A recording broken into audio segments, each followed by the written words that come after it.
श्री गणेशाय नमः। जय श्रीमन नारायण, जय आदिशक्ति माता। दोस्तों, आज हम बताएंगे श्री कृष्ण बताते हैं जो लोग ज़्यादा पूजा पाठ करते हैं भगवान उसकी मदद कब करते हैं। एक शांतिपूर्ण सुबह थी जब द्वारिका नगरी में सूरज की सुनहरी किरणें यमुना के चमकते जल में झूम रही थीं।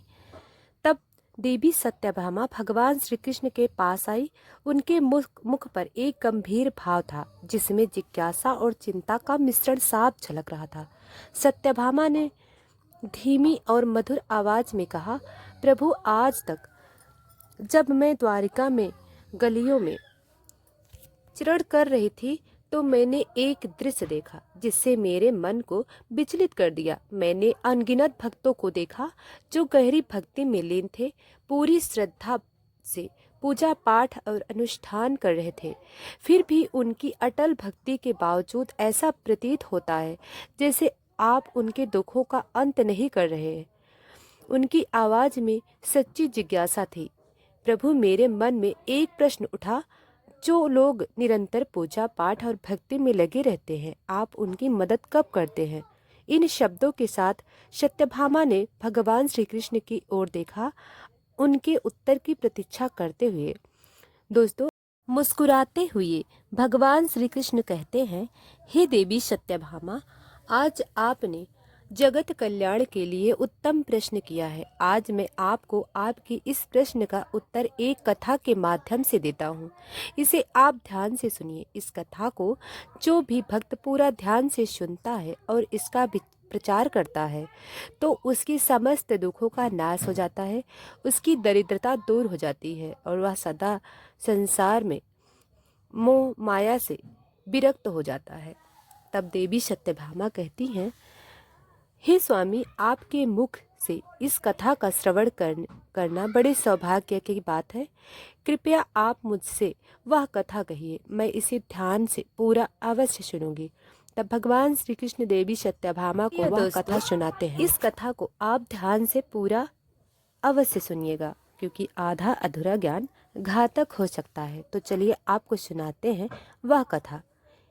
साथ ही कमेंट में जय श्री कृष्णा अवश्य लिखें। दोस्तों, भगवान श्री कृष्ण कहते हैं, हे देवी, तारा छोटी जात की एक गरीब औरत थी। काफी समय पहले उसके पति और बच्चे हैजे की भेंट चढ़ गए थे। जब गांव में उसके खाने पीने के लाले पड़ गए थे तब वह अपना बचा हुआ सामान समेट कर शहर आ गई। वह शहर की सीमा पर बनी एक झोपड़ी में रहती थी। उसकी शहर की सीमा पर एक राम मंदिर था। छोटी जात का होने के कारण उसका मंदिर के अंदर जाना मना था, इसलिए वह उस राम मंदिर की सीढ़ियों और उसके आसपास की सफाई करके अपना पेट भरती थी। कुछ दिनों बाद रामनवमी थी।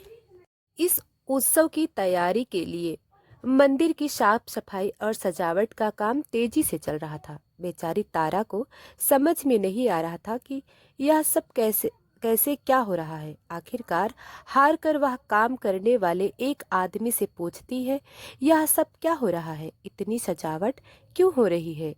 उस आदमी ने बताया, अरे पगली, तुझे नहीं पता, रामनवमी आने वाली है, इसलिए मंदिर की इतनी साफ सफाई और सजावट का काम चल रहा है। तारा ने उस आदमी से पूछा, यह रामनवमी क्या होती है भैया। उस आदमी ने कहा, तो सचमुच बहुत भोली है। रामनवमी एक बहुत बड़ा त्योहार है। इस दिन भगवान श्री राम का जन्म हुआ था। उनके जन्मदिन को धूमधाम से मनाने के लिए रामनवमी वाले दिन हर साल रामलला की झांकी निकली जाती है। वह सब घरों में जाते हैं और वहाँ लोग उनकी आरती उतारते हैं और उन्हें प्रसाद खिलाते हैं। कई सालों से ऐसी परंपरा चली आ रही है। बात तारा की समझ में आ गई। फिर वह अपने काम में लग गई, लेकिन उसके मन में भी रामलला के दर्शन की इच्छा जाग पड़ी थी। उसके मन में अब दिन रात रामलला की ही ख्याल रहता था। रामनवमी में अभी 2 दिन बाकी थे। उस दिन तारा हमेशा की तरह मंदिर की सीढ़ियों की साफ सफाई कर रही थी। उस दिन मंदिर में पंडित जी भक्तों को राम कथा सुना रहे थे। तारा मंदिर के अंदर नहीं जा सकती थी। मगर पंडित जी की आवाज उसके कानों में साफ साफ सुनाई दे रही थी। पंडित जी राम कथा के सबरी का प्रसंग बताते हुए कह रहे थे कि सबरी रोज अपने द्वार को सजाती और सड़क से लेकर अपने घर के दरवाजे तक फूल बिछाती थी। वह भगवान को भोग लगाने के लिए रोज अपनी बगिया से मीठे मीठे बेर तोड़ती थी। भगवान को खाने में कोई बेर खट्टा न मिल जाए, इसलिए वह इन बेरों को स्वयं चख रखती थी। उसकी यह हरकत देखकर लोग उसे पागल कहा करते थे। आखिरकार एक दिन श्री राम ने उसे दर्शन दिए। प्रभु राम ने केवल सबरी के घर आए, बल्कि उन्होंने उसके जूठे पैर खाकर उसकी भक्ति की लाज रखी। बोलो सियावर रामचंद्र की जय।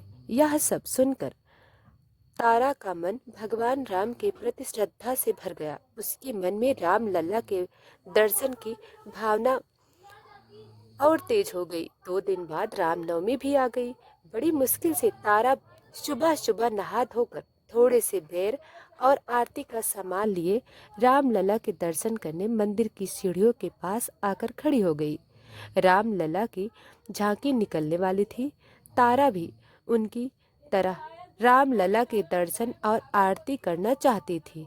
तभी मंदिर के सेवकों की नजर तारा पर पड़ गई। उनमें से एक सेवक उसे फटकार लगाते हुए बोला, अरे कमबख्त, राम लला की झांकी निकलने वाली है, जाओ यहाँ से। तारा बोली, भैया मैं भी राम लला के दर्शन और उनकी आरती करना चाहती हूँ।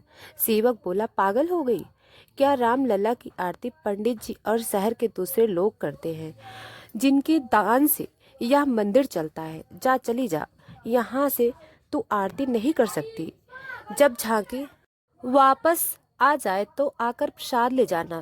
तारा विनम्रता भाव से बोली, मगर प्रभु की नजर में तो सब बराबर होते हैं, तो फिर मैं उनके दर्शन और आरती क्यों नहीं कर सकती? उनमें से दूसरे सेवक ने कहा, देख तारा, तू अभी अपने घर जा। जब झांकी निकलती है तब राम लला सबके घरों में आते हैं। वह तेरे घर भी जरूर आएंगे, तू वहीं दर्शन कर लेना और आरती भी उतार लेना। मगर अभी तू यहाँ से नहीं गई तो तेरी भी नौकरी जाएगी और हमें भी काम से निकाला जाएगा। तारा निराश होकर अपने घर आ गई। सबरी की तरह उसने अपने घर को साफ सुथरा किया और झोपड़ी के द्वार से लेकर सड़क तक फूल भी बिछाए। उसे ऐसा देख कर आसपास के लोग तरह तरह की बातें बनाने लगे। वह इस प्रकार कह रहे थे, लगता है यह पागल हो गई है। यह सुबह सुबह मंदिर गई थी, लगता है वहाँ किसी ने भगवान के दर्शन और सुबह होने को आई। तारा की आंख कुछ देर के लिए लग गई। तभी अचानक उसके कानों में एक आहट सी आई। तारा जैसे सोते से जागी, उसने देखा कि उसके सामने 2 नवयुवक खड़े हैं। उनमें से एक बोला, हम आ गए माँ। तारा ने उनसे पूछा, आप कौन हैं? युवक बोला, मैं राम और लक्ष्मण। तभी थोड़ी ही देर में सवेरा हो जाता है और तारा की आंख खुलती है, और जैसे ही आंख खुलती है वह देखती है सारे टोकरी में सोने चांदी और हीरे जवाहरात से भरे थे। तब वो सारा धन लेकर जाती है, मंदिर में देती है और अपने लिए थोड़ा सा बचा लेती है।